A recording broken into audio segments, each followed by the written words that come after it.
Hello, boys and girls, and welcome to today's story, Where Does Thursday Go? By Janine Bryan and illustrated by Stephen Michael King. This story here is going to be an interesting one because it's talking about a day. Where does a day go? Where does Thursday go? Well, I'm not too sure. Where does a day go when it's finished? Let's have a look. It was Thursday, Splodge's birthday. What fun they all had. That night, Splodge thought about his special day and wished it didn't have to end. He knew his birthday would be gone in the morning. So wondered Splodge, what happened to it during the night? Where did it go? Where does Thursday go before Friday comes? He asked his friend Humbug. Humbug looked thoughtful. It has to go somewhere, said Splodge. I'd like to say goodbye to it before it goes. Come on.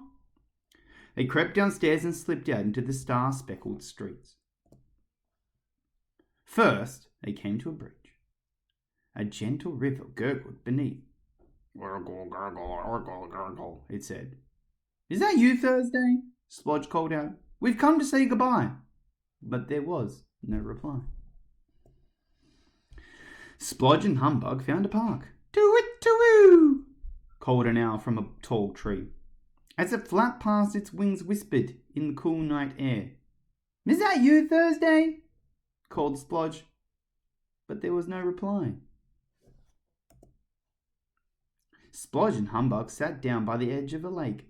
A streak of shining silver swam past with a flick on its tail. Is that you, Thursday? Called Splodge. But there was no reply.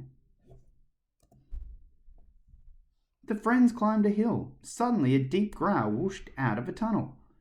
Hoo, hoo, cried the engine, and its wheels hummed as it raced past. Is that you, Thursday? Called Splodge. But again there was no reply. Splodge and Humbug walked to the edge of the sea. White-tipped waves splashed the shore. Swish, swish.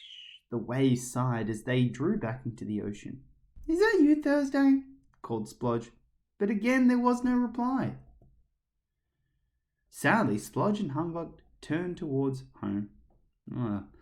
They're given up. They can't find where Thursday's going, so I think they're heading home. It's getting late. They sat down on their front steps. Do you know what I think Thursday looks like, said Splodge. Humbug looked interested. I think it's big and round like my birthday cake, said Splodge. And it's bright like my candles. And it makes me happy like balloons, said Splodge.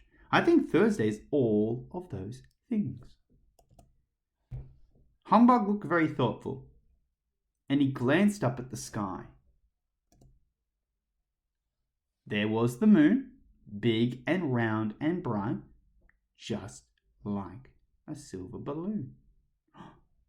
Just like Thursday! Just then the moon began to drift slowly behind a cloud. Splodge waved, Goodbye, Thursday, he called. Goodbye! Then Splodge and Humbug crept back inside. They climbed into bed, closed their eyes, and slept soundly until the sun brought Friday.